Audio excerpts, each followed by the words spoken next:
Hey there, fellow nostalgia time travelers. Welcome to Chrononaut, the channel that takes you on a journey through the mind-bending, magnitudious, multiversal maze of mischief, mockery, and mayhem. I'm getting rid of everything around here that doesn't work. I am not leaving.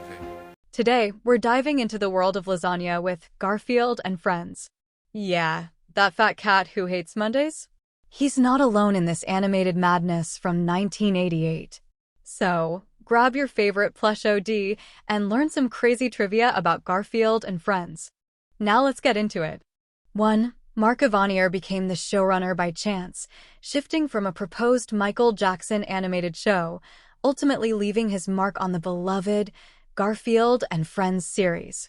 Mike had this to say about the series: "Michael was very nice to me but thoroughly uninterested in seeing the show happen. Though he had at some point okayed the project, he'd since had second thoughts. Our meetings consisted largely of him explaining that he was a rock star and that it would be detrimental to his rep to be on a children's show. And yes, I reminded him there had once been a Jackson 5 animated series, but that was long ago and far away. He didn't dislike cartoons, please understand. In fact, as he led me on a brief tour of his estate, past llamas and chimps, he told me how much he'd enjoyed watching the Richie Rich cartoon show I'd once written. I resisted the temptation to say, 'Watched Richie Rich? Michael, you're Richie Rich.' But he didn't want to be an animated character. Make up your own joke. And he kept asking if I could write a Michael Jackson cartoon show in which Michael Jackson did not appear. If there was a way to pull that one off, I sure couldn't think of it. I finally decided to moonwalk off the pilot, but before I could, CBS opted to chuck the whole thing. Smart move by CBS. 2. In the opening episode of the 1992-93 season, Garfield humorously comments on NBC no longer airing cartoons.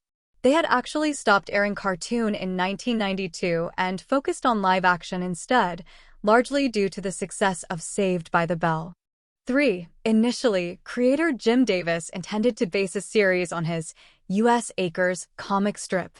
However, CBS insisted on making Garfield the star, with the U.S. Acres characters becoming the supporting cast. 4. The U.S. Acres cartoons were adapted from another comic strip by Jim Davis in 1986. Despite the original strip's shorter run, the animated series lasted for 7 years, twice as long as its source material.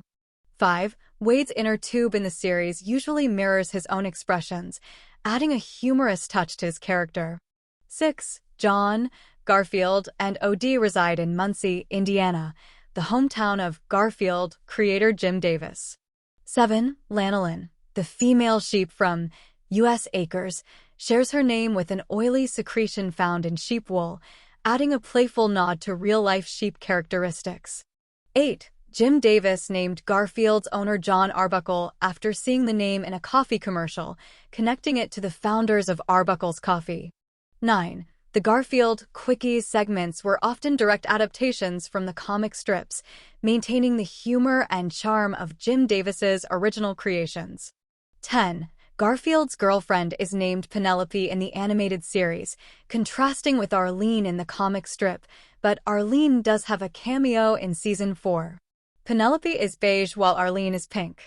Furthermore, Squeak was replaced by Floyd in the cartoon.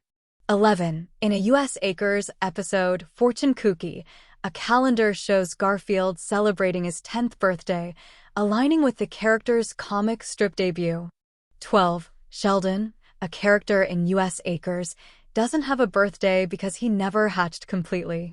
So sad. 13. Howard Morris, known for Ernest T. Bass in The Andy Griffith Show, voiced Wade, contributing to the amazing voice talent Garfield and Friends. 14. In Malaysia, the omission of U.S. Acres segments post the late 90s primarily stems from the pig protagonist, often replaced with older Garfield segments to accommodate cultural and religious sensitivities. 15. Desiree Goyette voiced Nermal, a male cat in the series, playing on the irony of a female voicing a male character.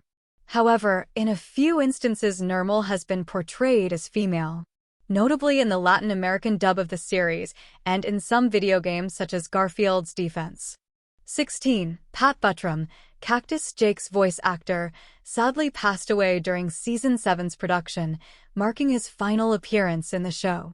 17. The last 3 seasons of Garfield and Friends only became widely accessible with their DVD release, showcasing the evolving friendship between Roy and Wade, a development not apparent in syndicated episodes. 18. In the 7th season, the traditional intro was replaced with a rap-like version only used in the original CBS airings. Alright, you cat lover, time-traveling, lasagna enthusiasts, as we close the animated chapter on Garfield and Friends, let's take a moment to savor the nostalgia. We've had our fill of Mondays and pixelated adventures with our favorite orange furball. So, whether you're kicking back with a tray of lasagna or planning your next low-energy endeavor, remember that Garfield and the gang are always ready to bring a smile to your face.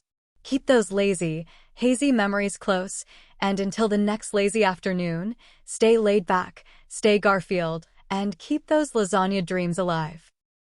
Yeah, well, that's just like your opinion, man.